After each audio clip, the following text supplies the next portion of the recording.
I know we're a long way from Easter, but I thought I'd just like to give this to someone this morning. I'd better speak into this, not that, hadn't I? And so, no tricks, no gimmicks. I'm just going to give it to the first person that can shout out the answer to my question. And it's a simple question. It's about, I'm just going to give you, do you know when you prepare something really well at home and you write out the name you're going to use and then you just realise it's in your wife's car parked outside somewhere? So I'm not going to use the bit of cardboard that I've got this name written on, so I'm just going to tell you what the name is, right? So you've just got to tell me, all you've got to do is tell me what this person, it's a male, what they did and how they died. That's it, right? And it's not Elvis and it's not Harold Holt, and everyone in the front row goes, who's Harold Holt? We did lose one Prime Minister we never found in 1967, right? He drowned, presumed, right? So it's not him. So this guy's name, I'll give you a clue, he lived about 3,000 years ago. And I have real trouble pronouncing it, which is why I had it written on a big bit of card, but it's Ahithophel. I feel like I've got a lisp when I say it, but you spell it Ahithophel.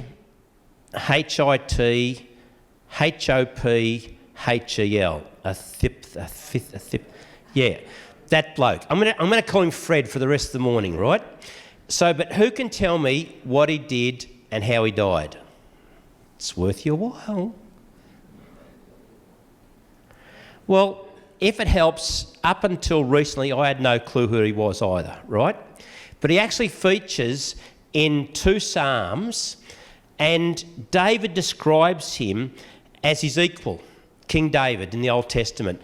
He said he's like a really, really close friend. He's a companion. They did life together. They did church together. But he also was David's spiritual and political advisor. This bloke could see things happening that no one else could see. He could understand how people worked. So obviously I'm not going to give this to someone. I know there's people online, you knew the answer, but it's hard to throw it up through the... So who would actually like this? Just put your hand up. Chris, because you're going to share it with your daughters, aren't you? Yes, well done. So this guy plays a really powerful role in Israel, politically helping King David run the country. And he does this for years, right? And you've never heard of him.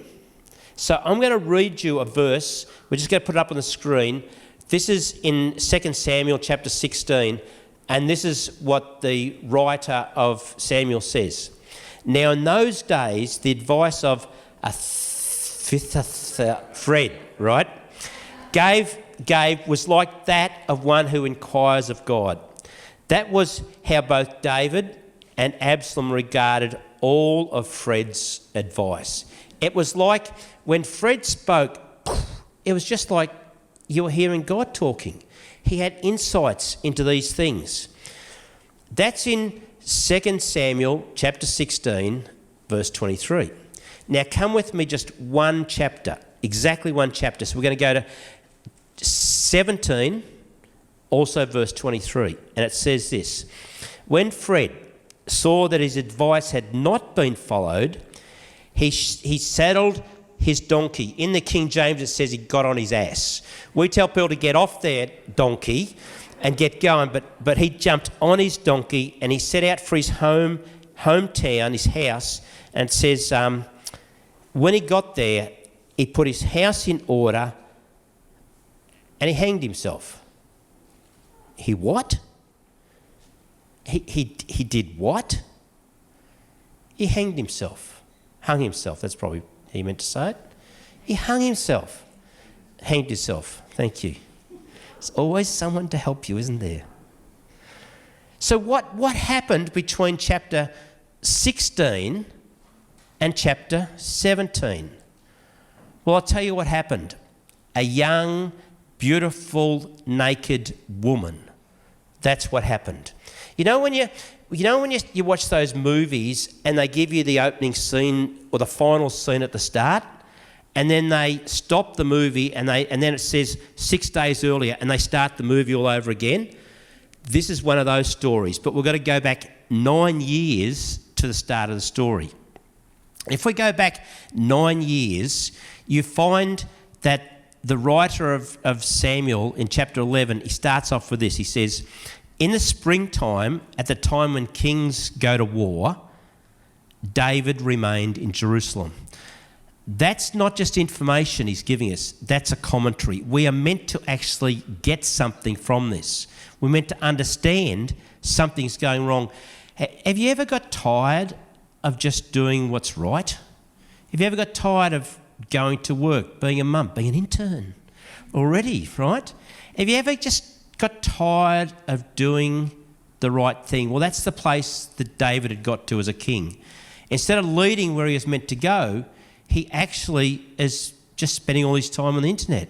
But then there's one night he actually goes for a stroll on the roof of the palace, and he sees this naked young woman taking a bath. Now, a number of years ago, I was moving a mob of Angora goats that's related to the Bartons goats and all that sort of stuff at Coolmatong. And I'm moving this mob of goats along Red Court Lane. And I'm just by myself, my ute, my dog. It's a beautiful sunny day. And I heard this like yahooing and yelling. And I'm looking around and thinking, where's that coming from? And then I looked up, and there was 3 skydivers yelling and screaming to each other as they came down. And I'm looking up at them, and my neck's getting sore. So I lay down on the road and looked straight at them. And then I suddenly realised, if I can see them, I look really stupid. If David could see Bathsheba, he wasn't peeking through the little louvers in the top window, have little peekies. He's the king. He's walking around. I think she might have actually noticed that he was there. David sends someone to find out who this girl is. He discovers she's married. He goes on her Facebook profile, finds out everything about her, private messages her, and invites her for a coffee at the palace. As a result of that coffee, she gets pregnant.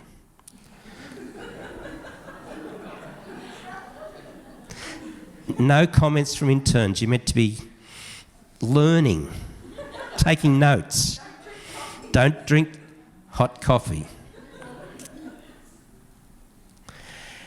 Under Jewish law, both King David and Bathsheba faced the death penalty. There was no good behaviour bond. If it was publicly known, that's what they faced.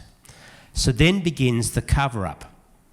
And so David sends an email to his captain who's out there fighting the battles that he was meant to be leading and says, can you send Uriah back? Now, Uriah is Bathsheba's husband.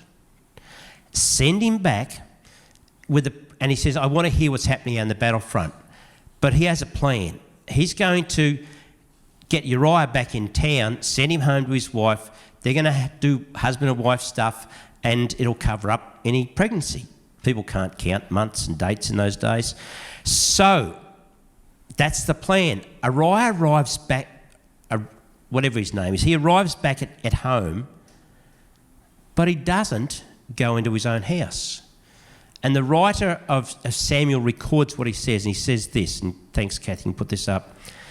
The ark of the armies of Israel and Judah are living in tents, and Joab, which is the head of the army, and my master's men are camping in the open paddocks. How could I go home and wine and dine and sleep with my wife? I swear that I would never do such a thing. Now, the narrator of Samuel is trying to show us that that's very noble, that that's what David should have done. David should have been doing what he thinks that this is a very noble thing he's saying. David thinks it's noble. Uriah thinks it's noble. And in the centuries since then, there are Christian leaders that have thought this is noble. But you know what? It's a whole set of wrong priorities. He's more loyal to his mates than his wife. He's more committed to his mission, to his call of God upon his life, than his young bride. And we blame Bathsheba. And yes, she's responsible for her own actions, but she didn't have a husband that would even come and be with her when he comes back from the battlefield. And it's not noble. I think it's a set of wrong priorities. And I think sometimes we as churches, we think what we're doing is so noble, and we hurt people. We burn out families. We ask them to sacrifice for this noble cause. And people get hurt in church life. And I'm just telling you, with Red Gum, if we have to go slower, if we can't achieve as much as we'd like to the best of our ability, we're not going to sacrifice people, even though the cause is so noble. So the cover-up plan doesn't work. It gets him drunk the next night. Still doesn't work. So he has to come up with plan B. And plan B is to send Uriah back to the battlefield with his own death warrant, with a letter saying to the head of the army, put him in a really dangerous spot, withdraw your men, make sure the boy gets killed. And that's what happens. So then David marries Bathsheba. Cover up completed. At some point, Fred, right? At some point, Fred finds out, because he's the advisor, he's his close personal friend of David's. And initially his response is angry. It's disappointment. How could David, the leader of our nation, how could he do this? How could he let everyone down? How could he let himself down? I don't know if you've ever been hurt by a church leader, a Christian, someone that you expected more of, and they let you down and they hurt you. I have a friend in Sydney, and he's been like a mentor to us. And when we started church in Sydney, he helped encourage us. And I would sit in his office. He led one of the largest churches in New South Wales at Liverpool, and he was also the state president of the ACC in New South Wales. And just before Christmas, he was arrested for indecently assaulting one of the interns in the church, a 19-year-old. He's older than me. And this happened 8 years ago, but he's just been arrested. And that's the time that he was helping me, encouraging me. I would sit in his office and we'd chat about the church we're doing. And when the human frailty takes place in a leader, how we respond to that disappointment, that offence. Well, I keep wanting to say a fifth. I can't do it. So Fred, right? Fred's response turns into an offence and a bitterness towards David. It starts to eat him up on the inside. He can't let it go. But it's also very, very personal for him, because he was Bathsheba's grandfather. It got really personal for him. And if someone does something wrong to you, if someone takes something from you, even your innocence, your possessions, your reputation, if someone talks about you in a very damaging way, that's one thing. But if someone hurts someone you love, that adds another dimension to everything. And this is the place that Fred is at. There are three types of anger that Paul talks about in the New Testament. And the only type of anger that Paul talks about that is so damaging we have to give it a sunset clause. There's a time frame on it. You can't keep going with this type of anger. Is the anger that he says that if we hang on to it, it gives a legal hold for the devil, the enemy, into our life. And there's only one way, and you can't manage this sort of anger. Paul says the only way is to get rid of it. But how? See, anger may start off as good anger, right anger. It's a right response to something that should not have happened. But it can move from that till we start to focus more, not about the event, but the person behind it. Not the issues, but the person. And it gives birth to bitterness. It grows into it. And bitterness is, I guess, simply, it's a unresolved violation of your sense of justice. When someone does something wrong against what you believe is right, and your response to that, it won't go away. It's not resolved. And even the writer of Samuel, he's cranky at David. As he's writing this narrative, as he's telling the story, when he gets to David marrying Bathsheba, he refuses initially to even acknowledge her as David's wife. He keeps referring to her as Uriah's wife. When Uriah's wife gave birth, but somewhere he gets to a point where he goes, if God can forgive David, then who am I to hang on to it? And so by the time Solomon is born to David and Bathsheba, he says that he calls her David's wife. But that's not Fred's story. And his sense of injustice, this violation that's taken place, the bitterness just won't leave him. And so he ends up behind the scenes undermining King David.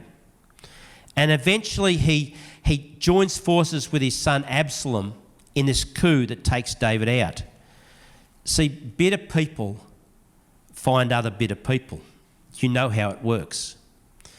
And Absalom is bitter at his dad because his dad did nothing to deal with the rape of Absalom's own sister. And so this thing of these two people getting together ends up in a coup that David loses the kingship of Israel. Absalom is put on the throne. And Absalom, the first thing he does is ask Fred, his dad's advisor, who's now swapped camps, what do I do next? I'm king. What's the first thing I should do? And so Fred has hatched this plan. It's something that's percolated in his head. He says, what you're to do is take all of your father's de factos, the concubines, and have sex with them on top of the roof of the palace. The same roof that your dad walked around 9 years ago when he looked at Bathsheba. Put a tent over it so no one can see what's going on, but so everyone will know publicly, and it will humiliate David. It will send a message to David that this is personal. We're getting back to you. Personally, we're having to get back at you. But see, bitterness is never satisfied. That was plan A. Plan B, he said to Absalom, I've got another plan, and give me 12,000 men. I'm going to hunt your dad down while he's weak and on the run, and I'm going to kill just him. No one else. I personally will kill your dad. That's a strategy that would have worked. But on the run, David prays his throwaway prayer. He says, God, I know that Fred is telling Absalom what to do. Can you make his counsel foolishness? It was foolish, the first thing, the tent on the roof and all that. That was just a payback. But the next thing was a brilliant strategy. It would have worked. But Absalom ignored it. He took no notice of it. And that leads us back to the start of where I began. That opening scene where Fred puts his house in order and hanged himself. It sounds so tragic, and yet so many people in our community live that way with their priorities. They are focused on putting their house in order, having their finances in order, having something to leave their kids. But if we do all of that, which is good things, if we do all of that and we leave a bankrupt spiritual person, what really gets passed on to the next generation? My grandfather on mum's side of the family, he never left anything. He didn't leave a house. He left nothing to his 3 daughters. He had served as a Methodist minister his whole life, but what he left them was a spiritual legacy. And my 2 aunties and mum all ended up marrying Methodist ministers, and so all my cousins on that side of the family are all preachers' kids. And right now in Sydney, I've got a daughter and a husband who have, for the last 18 years, served God in full-time ministry in different churches. Right now they're meeting in a park as they start a church of their own. Mandy's a 4th generation of a spiritual heritage. Jeff, who's sitting there, has a daughter starting a church in Townsville this year. Darwin, that's it, close enough.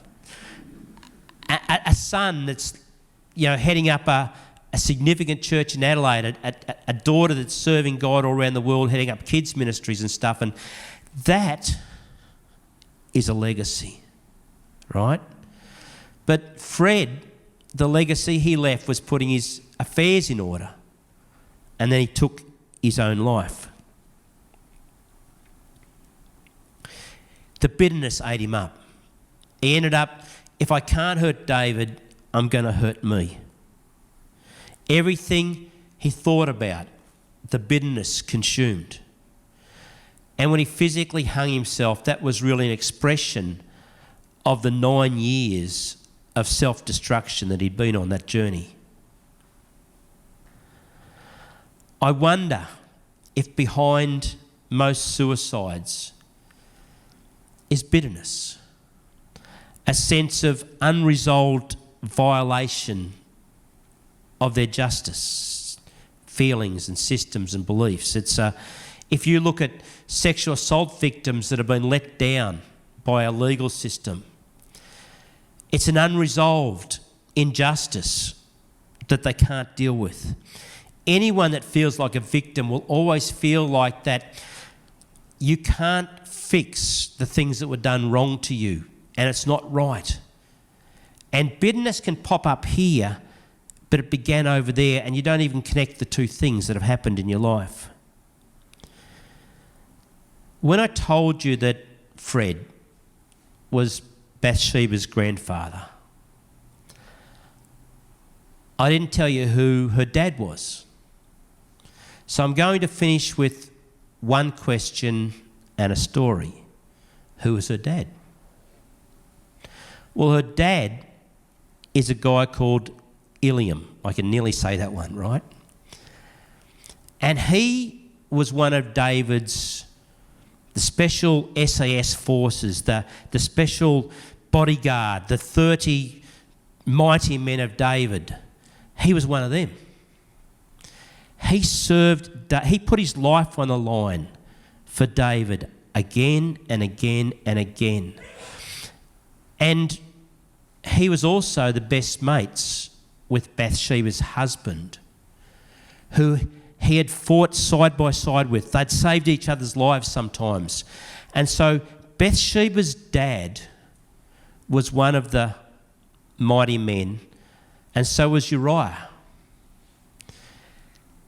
And Bathsheba's dad knew that the king he served had murdered his best mate, put him into a battle situation, and yet he continues to stay loyal to David. And I think there was more things wrong done to him than what had happened to his father Fred. His father Fred became so bitter, but Ilium continued to serve David. How do you serve a leader that's so flawed? There's only one way. Forgiveness. It's the only way. And when Paul in Ephesians is talking to us about good anger and bad anger in Ephesians 4, he ends up saying this: get rid of all bitterness, rage, anger, harsh words and slander.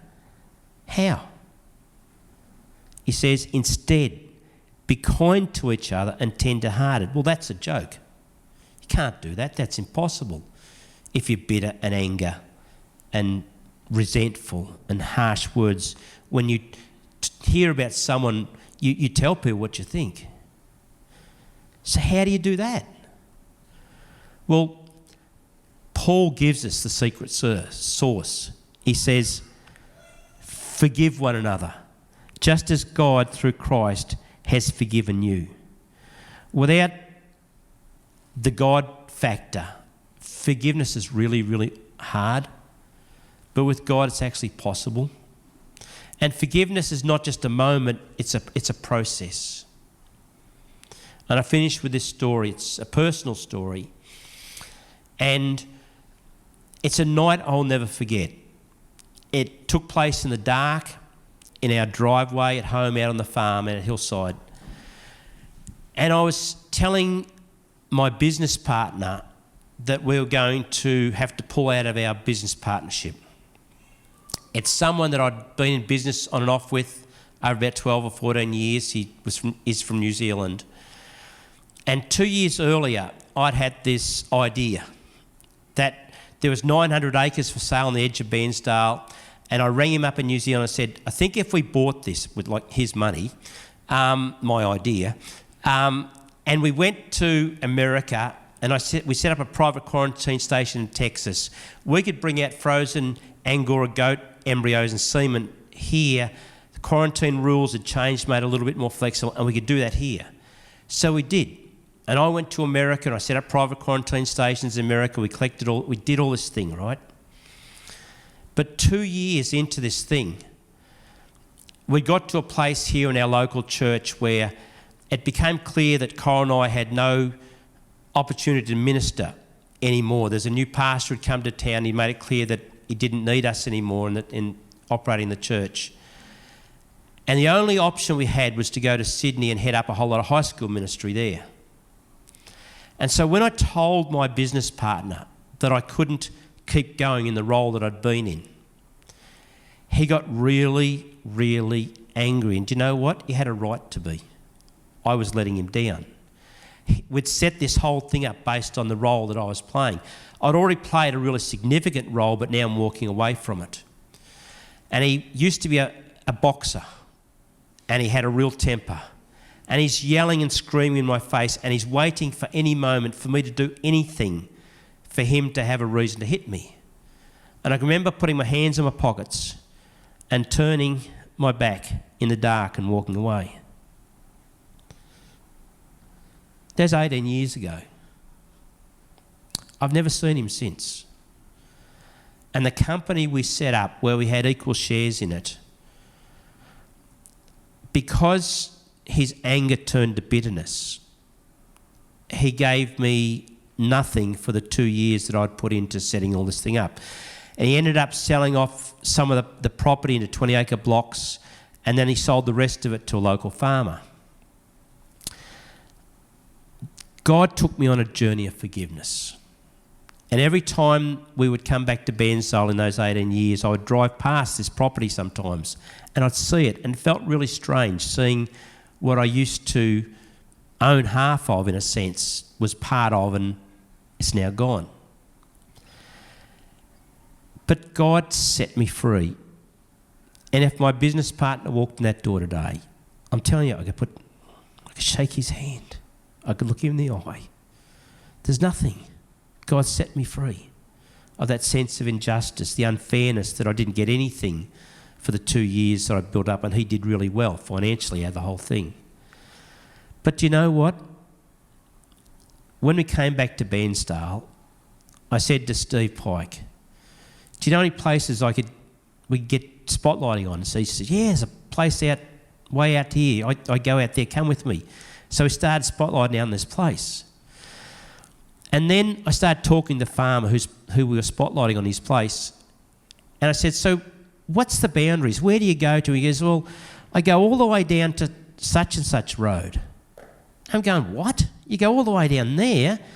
I said, you don't own that 900 acres, do you? He says, yeah, I bought that. I'm the bloke that bought that from that New Zealand guy. Do you know what? every couple of weeks, I get to drive around on what I used to own, what I gave up, what I walked away from. I get to play with. Do you know how much fun that is? I feel like a little kid. There's laneways that I designed and we drive around them, and there's a shed that we had built and we did embryo transfer work in it and all this stuff. Isn't that God? You walk away from something, you give it up, you go because God's called you to do this. He wasn't a Christian, he couldn't understand. And the unfairness of it's gone. And I'm free and I get to play with it. That's God. That's God. It's how it works. Forgiveness sets us free, and it frees God to be God in our life. Let's pray. God, I thank you for Fred's story.